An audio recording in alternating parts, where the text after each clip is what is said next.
Hello, and welcome to our NewThing online training experience. My name is Patrick O'Connell, and I'm the director of NewThing. I'm grateful you've taken time to join us today. NewThing Online is one way we bring you some of the most insightful voices and practitioners in the church planting and missional movement. It's our hope that these online training opportunities will accomplish 3 objectives. Number 1, we want to better equip our NewThing network leaders and pastors. We are encouraging our network leaders to use the content from this online training to jumpstart your monthly network calls. We also hope that our NewThing pastors will use this content to train their church staffs. To help facilitate this, we have provided a training resource PDF that we've already sent to you. We also believe these broadcasts will create synergy throughout NewThing. We all know that vision leaks, and we believe coming together online will remind us of why we do what we do and how together we're catalyzing a movement of reproducing churches. That is why every time we're together, we will include some brief vision time from Dave. And finally, we believe this kind of training gives prospective church planters another reason to jump in with NewThing. God has blessed NewThing with access to some of the most cutting-edge thought leaders and practitioners. We know that we can't all afford to go to them, so we plan to go to them and bring them to you with fresh new content. One of our 4 R's is leadership residency. We would love to see each of our churches and locations have a leadership resident. There are some cool things happening around leadership residency. We're looking for people to do a leadership residency at all of our NewThing churches. Leadership residency is a 9 to 12-month training and equipping at a NewThing church to prepare you to start or help start a movement of reproducing churches. If you want to know more about a leadership residency or even want to apply to be one, go to newthing.org/residency. Now, leadership residency is one of the ways we can help you start a movement of reproducing churches. One of our former residents, Matt Miller, lead pastor of New City Church in Shawnee, says this about his residency. Like many church planners, I have some ministry experience. However, with all that I gained from my ministry experience, I can't imagine starting a church without doing a leadership residency. As a leadership resident, I receive valuable, hands-on training. Everything that has led to our current success can be traced back to something I picked up during my residency. If you're ready to start a reproducing movement, then we invite you to check out NewThing Residency. Go to newthing.org/residency and fill out our free online application. And if you're interested in doing a residency in Chicago, I have a special opportunity for you. We are really excited about our NewThing Leadership Training Center at Community. This will be a state-of-the-art facility and program that will allow us to train and equip leadership residents in new ways. We are looking for residents to join our cohort in January. If you're ready to begin a leadership residency in Chicago with Dave and John Ferguson, now is the time to apply. Some residents will even receive a stipend. You're going to want to check out newthing.org/residency at the end of this training. If you've been thinking about doing a residency, this is your unique opportunity. That's newthing.org/residency.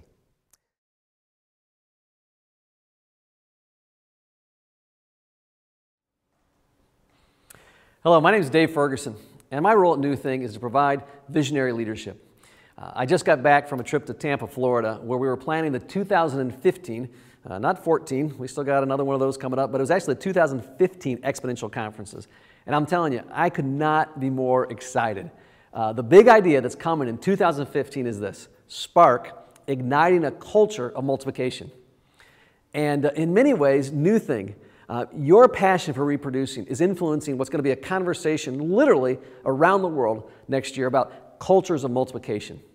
So how do you create a culture of multiplication and reproduction? Well, a culture of multiplication is best understood by thinking of kind of three expanding concentric circles. The center circle is the value of multiplication. At the core, you value reproduction because you know that's how disciple making happens. That's how groups get reproduced. That's how churches get planted. And multiplication is what catalyzes a movement. And why is movement important? Because that's how the mission of Jesus gets accomplished. Well, then the next circle is the narrative of multiplication. A culture of multiplication has a language that expresses out loud this value of reproducing. It also has stories that it tells over and over again that makes heroes out of those people who live out this value. And then the outside circle is the behavior of multiplication. In a culture of multiplying, you don't just value it, you don't just talk about it, but you actually live it out. You actually have an apprentice that you're developing. You're investing in a leadership resident. You're starting new churches. And you see, that's what NewThing's all about. Helping leaders like you create a culture of multiplication and reproduction. See, when it comes to this value of multiplication, that's the very thing that makes our heart beat fast. And to be as candid as I can be, if you're just wanting to plant a church, you probably don't want to be a part of NewThing. We're going to make you crazy because we're passionate about the mission. And we have this obsession about multiplying and reproducing. So if you're looking just to plant a single church, it's great. We'll celebrate that. We'll cheer for you. But honestly, NewThing's probably not for you. That's how fiercely we hold the value of multiplication. And when you're a part of NewThing, this tribe, what you're going to discover is a narrative of multiplying. We use intentional language. We talk about apprenticeship. We talk about leadership residency. And all that language supports that value. And we can tell you story after story. I could tell you about Bob Bauer. Bob, a few years ago, him and Faith Church came to NewThing. They wanted to be a reproducing church. Today, Faith Church now has 7 locations. And their vision is to have 20 locations, 20 sites by 2020. They've also launched their own reproducing network. And they're looking to launch another network of reproducing churches. I can tell you the story of Dave Dummett. Dave came to us as a young leadership resident, and today he's planted a tremendous multi-site church that's reaching thousands of people and is getting ready to launch its own network in Michigan. See, what you'll discover in NewThing is leaders in churches who don't just kind of value it or talk about it, but we actually do it. See, we know our behaviors have to be consistent with our values and the narrative. To make sure that happens, one of the things we've actually started doing and asking of every NewThing church this year is we created a one-page document called an MRP, which stands for My Reproducing Plan. And we ask you to sit down and you actually intentionally fill it out and say, here's my intention for this next year to reproduce artists, to reproduce leaders, or reproduce groups or teams, or maybe a service, or maybe a brand new campus or a brand new church, or a network even. And we ask everyone to do that. You see, at NewThing, we're determined that our values, our talk, and our behavior are all going to match up, all going to line up, that there's integrity about this mission. So, if your dream is to start a church that starts a church, and then starts another church, and another, if your dream is to see whole networks of brand new churches launched, if you'd love to catalyze a movement of reproducing churches that are helping reach people far from God, I'm telling you, then NewThing is for you. As I wrap up, I want to specifically challenge 2 groups of people that are listening in. One, if you're a young leader, and all this talk about multiplying and starting a church that will start lots of other churches and maybe even lead a movement, if that's your dream, I want you to seriously consider doing a leadership residency with NewThing. If you do a leadership residency with us, we'll do everything we can to help your dream come true. Just go to newthing.org and check out the tab Residency. Secondly, if you're a high-capacity leader, and you're leading a church now of significant size or influence, and you know you could be doing even more, starting more sites or campuses or churches or maybe networks, and you have inside you this gnawing sense there has to be more. If that's you, I would love to talk to you about our Leading a Reproducing Network cohort. Because if you're serious, we've seen this happen. In 1 year's time, you could be launching a network of brand new sites and brand new churches, and we'd love to help you. And you can just go to newthing.org and check out the tab that says Resources. And I'm telling you, any of you, and I know you've tuned in from all around the world, if you're someone who wants to see the Jesus Acts 1:8 vision accomplished, just go to our website, newthing.org. There's a special button there that says Start a Movement. Click on that, and we'd love to follow up with you. Well, when I started talking about exponential, which kind of leads to today's guest faculty member.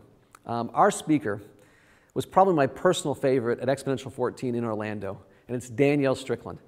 She is one of those leaders whose values, talk, and behavior, I'm telling you, they all line up. What she teaches, she does. She lives it out, and you're going to love her. But before that, I want to give you a brief introduction to NewThing's values: relationships, reproducing, residency, and resources.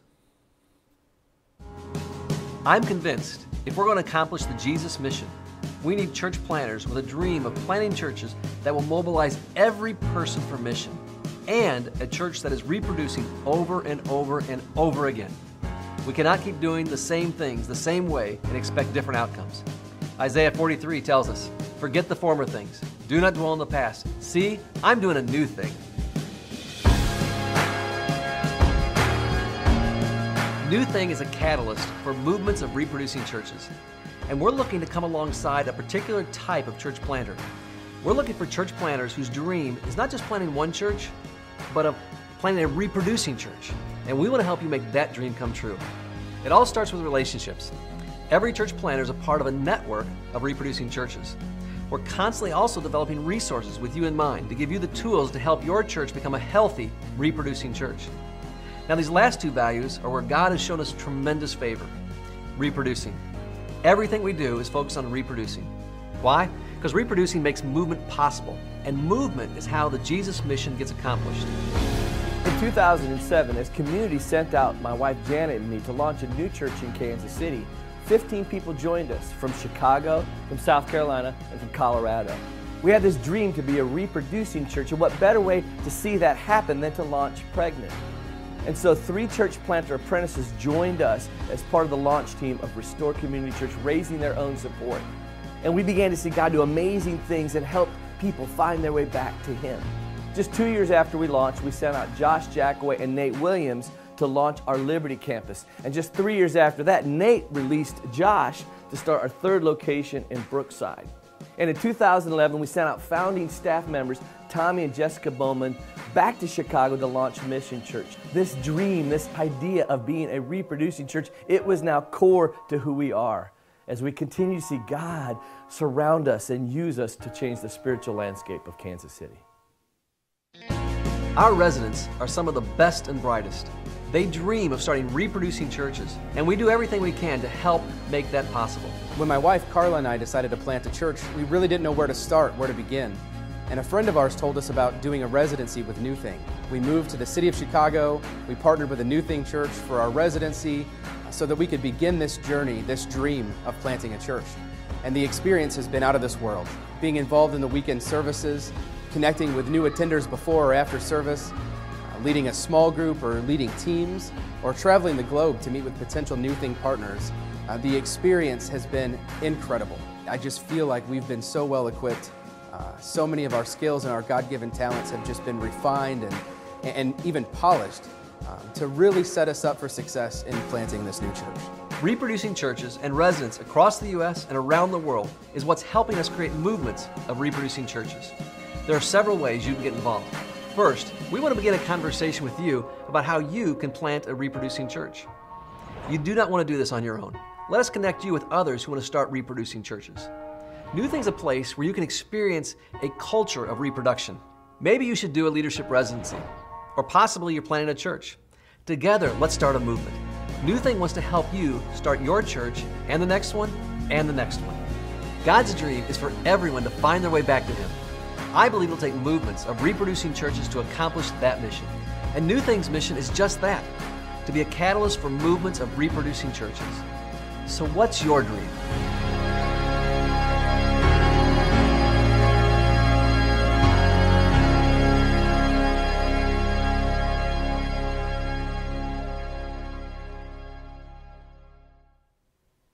Well, I'm stoked about our speaker today, Danielle Strickland. She spoke at Exponential and it was very well received, so it's really exciting to have her with us.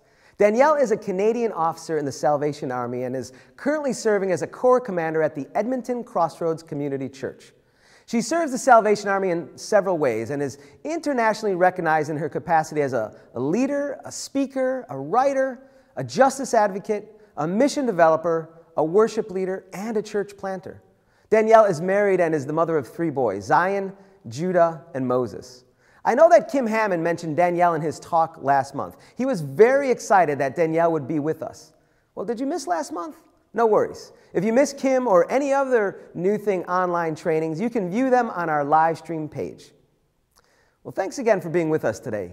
Please keep coming back to NewThing Online because, well, we have some great people lined up in the coming months. You'll hear from speakers like Vince Antonucci, Nikki Gumbel, and others. We are very fortunate to have such experienced speakers on our 2014 NewThing Online faculty.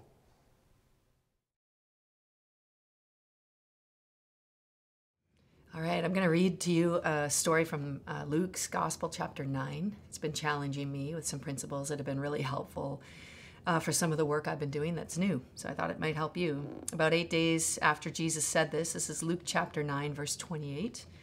He took Peter, John, and James with him and went up onto a mountain to pray. And as he was praying, the appearance of his face changed, and his clothes became as bright as a flash of lightning. 2 men, Moses and Elijah, appeared in glorious splendor, talking with Jesus. They spoke about his exodus, which he was about to bring to fulfillment at Jerusalem. Peter and his companions were very sleepy, but when they became fully awake, they saw his glory and the 2 men standing with him. And as the men were leaving Jesus, Peter said to him, "Master, it's good for us to be here. Let's put up 3 memorials, one for you, one for Moses, and one for Elijah." And in brackets, he did not know what he was saying. While he was speaking, a cloud appeared and covered them, and they were afraid as they entered the cloud. And a voice came from the cloud saying, "This is my son whom I've chosen. Listen to him."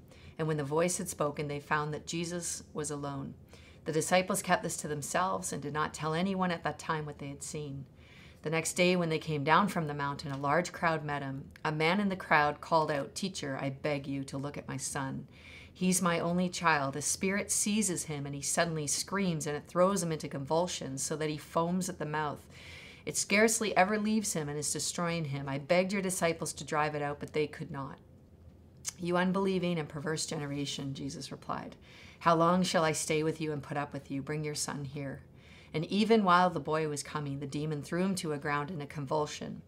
But Jesus rebuked the impure spirit, healed the boy, and gave him back to his father. And they were all amazed at the greatness of God.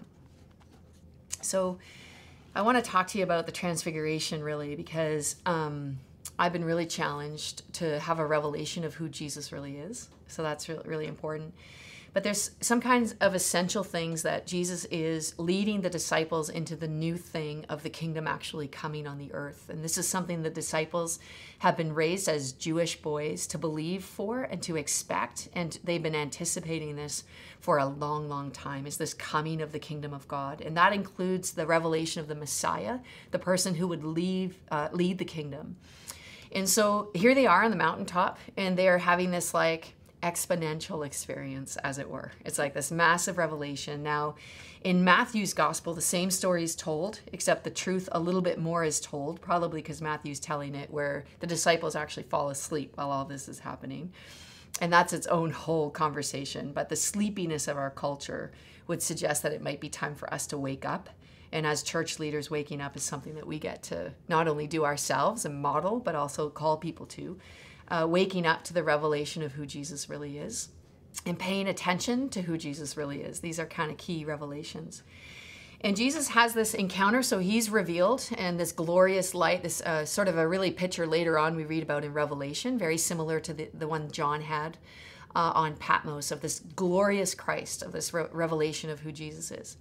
And appearing with him is Moses and Elijah. And what they're talking about is captivating because they're talking about the Exodus, which of course we know already happened with Moses, or at least a version of the Exodus, which was this epic releasing of God's people from captivity and the overthrow of an oppressor and the overthrow of the oppressor who would actually cause them to be slaves when they were called to be free. And not only called to be free for themselves, but called to be free for the blessing of the entire world. So there's this like all these things going on. Moses is, of course, who the Jews were disciples of. All of their constructs, all of the law, all of the way the community worked and how it functioned was all thanks to Moses. And so all these disciples, the disciples that were with Jesus, and Jesus himself as a Jewish young man, would have been raised knowing the books of Moses, many of them by heart, big, huge passages, understanding that the law was actually the secrets of how God's kingdom came the first time. And so they've got, like, Moses really represents the past. You know, he represents in this story, I think, this thing that they understood, everything that they understood about how things were supposed to function and what it meant to be Jewish and what it meant to be the people of God in the world. And it's kind of this really cool thing that they're talking about the Exodus, because it helps us understand that that Exodus was, even though epic, only the beginning of the Exodus that God has planned for all of his people across the globe. So it's kind of a cool little thing. Elijah, on the other hand, never even died. He just like went to heaven in a fiery chariot. Hello. He's like the prophet, right? He's the one that the scriptures foretold was going to come and announce the coming of the Messiah. So Jesus said that John the Baptist had the spirit of Elijah, right? So he's like the fiery prophet that's foretelling of a future that's going to be like beyond anything. I mean, this is like the fiery guts of a preacher in the wilderness who says to the reigning king, you know, you are going down. Like, he's not afraid of anyone. And John the Baptist, even when he describes sort of in Elijah fiery fashion what the kingdom's going to look like when it comes, you know, even when he announces there is one coming into the world, it says in the Gospels, and he is going to rain fire down on all the unrighteousness. Like, he's going to judge things for how they truly are. He's going to uproot things, and the poor are going to be exalted and the rich are going to be brought low. And of course, what he understands by that is that the Jews are going to be exalted and the Romans are going to be left, you know, brought low. And so there's all these political connotations, you know, all this kind of stuff. And it's this prophetic utterance, it's this this idea that there is coming, and even Elijah himself, right, proclaiming things that aren't as though they are. It's this prophetic, fiery spirit. And, you know, I think Elijah represents how we want things to be. You know, like, I think Elijah represents this prophetic unction that there is coming a day where all things will be righted and all things will be right, and things that are crooked are going to be straight. You know, like, just all the things that are wrong are going to be perfected, and all of our weaknesses are going to be turned to strength, and all of these, you know, this beautiful prophetic calling. And I remember reading Dietrich Bonhoeffer, you know, reading a little bit about his life in Germany and his decision to go back to Germany at the height of the Nazi power in opposition to their government, in open opposition, and started the underground, the confessing church. You know, this is what it means to be a Christian. It means that Jesus is Lord and Hitler isn't. You know, let's just get that right. And then he was captured, of course, and put into prison and stuff, and then killed by the Nazis 3 days before the end of the war. But in that time, you know, he had raised up these people called the Confessing Church, and he started these underground training centers. And it was called, he wrote this book called Life in Community, which describes sort of the process of what he understood the kingdom to look like as it came in Germany in that time. And he talks about these communities. He said one of the greatest enemies of authentic community, of really seeing God's kingdom come with a group of people, is this idea of a utopian one. You know, he said that because he was a prophet in many, many ways, and he had this sort of prophetic fiery unction of this perfect world coming. And he said the enemy of that world, you know, the enemy of the real world is this one that's coming, that there's this thing called the perfect church, that there's this thing called the utopian Christian community where everybody will be the same. And he tells a story about how he had to love this guy that he didn't like and how he's stuck in this underground community of the Confessing Church, the real church of Germany, and this like open defiance and this amazing, it's just like 5 of them in an underground bunker, you know, trying to love each other. And he talks in this book about how he just couldn't like this guy. His guy got on his nerves. So like every morning they'd have to meet for prayers, but he's like, do I have to meet that guy for prayer? You know, it's just... And he says in this book what the Lord started to teach him was that actually what we're invited to when it comes to God's kingdom come on the earth is we're invited to the now. You know, we're invited to actually let go of those future visions of how things are supposed to be when they're absolutely perfect. And we're to try to let those go. At the same time, I think we're also trying to let go of the past. and what would define us before, and what the measurements of successful churches were in another generation, or what the measurements are of all of those things, that there's this sense in which we're called to let go. I don't know if you know much about catching monkeys, but they catch monkeys in South America by cutting a tiny little hole in a coconut, the size of a monkey's hand to go through if it's open. And they fill the coconut with sweet rice, which monkeys just apparently love. Like, you could probably put a Krispy Kreme donut in there, it would work too. And monkeys are like, sugar, and they go and they put their little hand in this coconut and they grab the sweet rice. The coconut's tied to the tree, but the monkey isn't tied up at all. The monkey's totally free, except that the monkey won't ever let go of the sweet rice. Just their very character, how they're built as those crazy monkeys. They're just like, I'm not letting go. And they're stuck to this coconut that's tied to a tree. And what the hunters do is they just go gather the monkeys. I mean, they just go collect their monkeys because their monkeys are enslaving themselves, And I think as I read the story, I just saw kind of Peter, how he's like, let's just make memorials. Like, let's just Moses will be here and Jesus will be here and Elijah will be here. And I just kind of saw the church, like Peter, not even knowing what we're doing, but like hanging on to this coconut called How Things Used to Be, and hanging on to this coconut called How Things Should Be, and forgetting that in front of us is Jesus actually. In the right here and the right now, there's this beautiful unfolding of this vision where it says that Moses and Elijah faded away. That's how the scripture puts it. They literally just fade away. And before them is only Jesus. And then Jesus says basically again and again and again and again, don't be afraid, which is a common theme in scripture. When you actually have a revelation of who Jesus is, don't be scared, guys. We don't have anything to fear here, and follow me. And I think the Lord really has been speaking to me, and I hope speaking to you too. But what God's calling us to do is always something new for right now. It's always what's in front of us to do. And where Jesus leads them is on this journey down a mountain to a valley. And the first encounter they have is one of the most embarrassing encounters they have with Jesus. It's fascinating. Because Jesus says, if you're willing to let go of how things used to be, and you're willing to let go, that even John the Baptist sent disciples to Jesus to ask him, are you really the one we were expecting?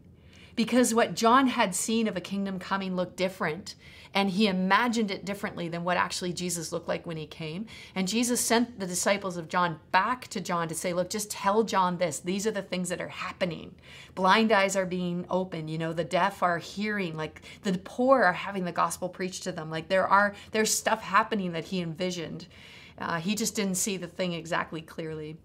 And so they go back to John the Baptist to tell him this. And it's not until the disciples of John the Baptist even are able to let go of how they saw the kingdom coming when it looked. Even the Pharisees, the Sadducees, everybody had this design of how this kingdom was going to come. And in order for them to follow Jesus, they really had to let that go. And Jesus leads the disciples who are also in this process, letting go of how things used to be, how the laws used to work, how the hierarchical structures used to work. Everything's questioned with Jesus. How social society works. The stuff that Jesus does, the new things that he does around women, around the excluded, around the Gentiles, around the Samaritans, around the rich, around the Pharisees, the religious things. It's just like, what? It's just like breaking every single old thing that they had learned about the kingdom. And they're in a process of letting go of that in order to be free. And they're also in a process of letting go of how things ought to be. And we see this over and over again in the disciples' lives, where they're like, should we rain down fire on that town that was rude to us? And Jesus is like, oh man, you are not getting it. Forget about that, forget about this, and let's just do this thing right here, right now. I'm right in front of you, follow me. And this ever-present Jesus invites us to follow him too, and I think a large part when you're doing something new is a letting go of how things used to be, how they used to be measured, what used to be called successful, what other people think of you based on those old constructs, and whatever that is in your denomination or whatever holds you back is to let go of those things. And then also to let go of how things should be, and this perfect church that we're all trying to get, which Dietrich Bonhoeffer tells us doesn't exist. As much as you try and you try and you try, it's about following Jesus where he leads us. Where Jesus leads the disciples is no accident. He leads them down the valley, and they immediately encounter the first thing they do after the transfiguration is a job too hard for them to do. It's like awesome. It's the very opposite of our normal church growth strategies. We should just like bite off just enough for us to chew. We should do something we're good at. You know, we should like repeat that behavior over and over, and we should enlarge, you know, to the capacity where we can do more. Opposite. Jesus leads them to the bottom of the mountain to a father who has a son who's in deep need. And actually the kind of deep need that son is in is chaotically messy and broken. I mean, it's like, stay away from that. That's too hard. You know, I always remember a friend, Heidi Baker, who went to Mozambique to be a missionary there. And she's like crazy loopy for Jesus person, you know, like extreme charismatic. And she does crazy things like raise people from the dead and all kinds of stuff like that. And I was talking to her about how this thing began, you know, like where did this even start, you know? And she said she went to Mozambique because it was the poorest nation on the earth at the time. She just felt like she should do something hard. And I thought that was a fascinating approach to picking your ministry. And she said when she went to Mozambique, she was filling up her car with gas, and these two street kids, they came and they said to her, you know, like, would you take us home? We have no place to live. And she said, you know, when I was doing research about how to plant a church and how to start the work in Mozambique, she said, I spoke to all the church leaders, and the church leaders were taking me around, and there were all these street kids, she said, on the street, orphans. And the church leaders all said to me, you know, don't, those guys, they're on glue, you know, they're too far gone. Like, if you're going to start with anything, start with these, you know, orphans that aren't on the street yet. You know, she said that these were the people group that everybody said, messy, infected, dying, glue sniffing, steal your shirt, you know, like, don't start with them. And she said she's filling her car up with gas, and these two little kids, they said to her, would you take us home? We have nowhere to go. And they were the street kids that these church leaders had said, you know, not there, don't start there. And she said she felt the Lord saying to her, you know, will you take them home? Let's start here. And she said she had this like raging battle inside of her, like, I probably shouldn't take them home because like I have a family and I'm going to take them home to my family and they're all going to get like infected on day one of my ministry in Mozambique. You know, like she had this like raging, like that's not what the mission thing said. Like she went and got her PhD in missional stuff at the London School of Theology. She's like, that's not what I learned. You know, all the boundaries of ministry came to her, all the advice she had from these church leaders. She just thought to herself like, it's too hard. And the Holy Spirit said, take those two little kids home. So she said she had this decision. And she made it that day. She said, get in the truck, you know. And she said she drove those two little kids home to her place where her family was, and she introduced them to her family. She said, we got two new members of our family. We're going to put them in the shower, and I'm wondering if the kids, if you guys can go get some clothes for them from your closet. Let's start this thing, you know. And she said they had this prayer time with their family, and they prayed these kids into their family, you know, that day, and those two kids are still with her to this day. But that kicked off a ministry that's planted more churches in less time than any other ministry in this century. I mean, it's blasted into something incredible. Jesus does a similar thing, right? He brings the disciples to a place that's too hard. It's messy, it's broken. This kid's convulsing. He's like, you know, messy and broken. And actually, embarrassingly so, the Father points out that the disciples had already tried and failed. Isn't that an awesome way to start? Just like to really start to follow Jesus means to go to those places in society that are broken and lost, to find people we would never naturally seek out. Of course we would not. It's too hard. Those places where we cannot do it actually ourselves. And actually even to do uncleanness, to touch them, to, you know, to embrace into that messiness is something that they had learned their whole lives never to do.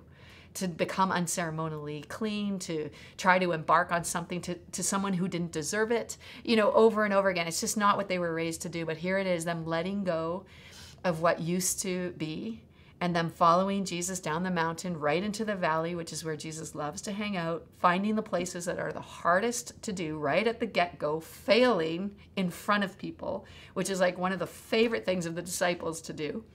No, it's one of the worst things. They hate it. And so do I. I hate failing in public. It's one of my least favorite activities. But there it is, them failing in front, and then Jesus actually saying, okay, let's go here. Let's start right here. This is where we're actually going to see the power of God come. And what's fascinating about, you know, these messages in the Bible are separated by a paragraph heading, you know, as though they're separate things. The glory of God on a mountaintop and the greatness of God revealed in the broken. horrible nature of the world and God at work there. But I think actually they shouldn't be. They should be deeply connected.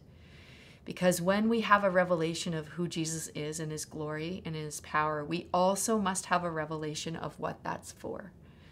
And what that's for is for those places and those people who need Jesus in ways that we cannot even imagine, you know, in freedom, in broken places, in messy places, in dark places.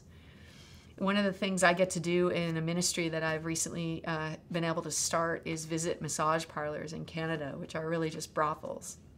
And they're places where women are for sale. And they're desperate places in many ways. And they're also like closed places. They're hard places. So if you really like rejection, you should try this ministry out. It's awesome. I get a no a lot.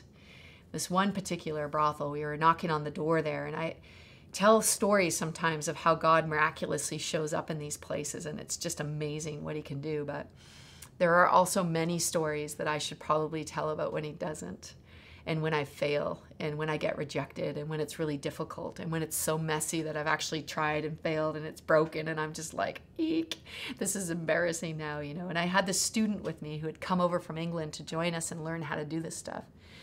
And I went to this brothel and I knocked on the door. I said, hey, you know, we're from the Salvation Army. We brought cupcakes, you know, which always works. And this lady says, you know, no thanks. I don't want you. We don't need you. Closes the door. And we get in the car. She goes, oh, that was too bad. I said, yeah, they might open next week, you know. She said, we're going back. I said, oh yeah, we're going back. You can't start a new thing if you're only going to try it once. We go back the next week and knock on the door, and the woman comes to the door, same woman, same team. We say, hey, we're from the Salvation Army. You know, we brought you these. We came to say hi. And she said, yeah, I think I told you last week, like, we're not interested. And I said, yeah, okay, we'll see you next Wednesday. And we get in the car, and the student says to me, we're going to go back. And I was like, yeah, we're going to go back. She said, but they don't want us. I said, they don't know us. To know us is to love us. We'll try again next week. We go the next week. We go the next week. The next week we go, we knock on the door. Hey, we're from the South. She said, yeah, we're not interested. I said, I know, but we brought you cupcakes. You know, she said, fine, we'll take the cupcakes, and then slam the door. We get into the car. The student looks at me. I said, oh, we're making progress. Next week, I'm not kidding you, 7 weeks later, knocking on this door. Same student, same person. Almost the same cupcakes. They were fresher, but still.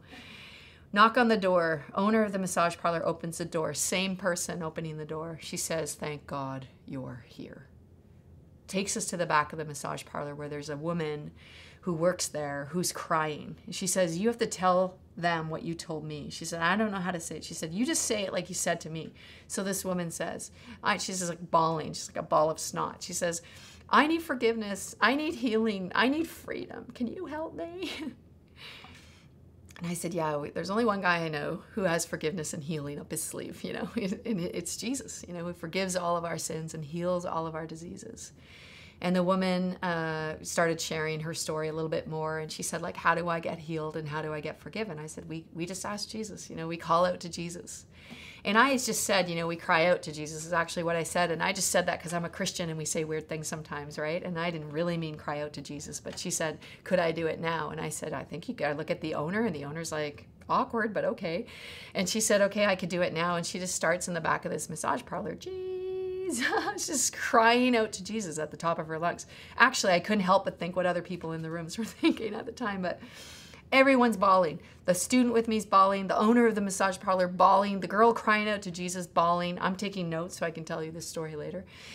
And I'm just like, you know, like, what's happening here? This is this woman getting saved and delivered in the back of a massage parlor. You know, like, what's going on here? You know, we get to the car, and this student looks at me and she goes, you weren't making this stuff up, you know? I said, yeah. She goes, this would make a great sermon illustration. And I remember saying to her, you know, which part?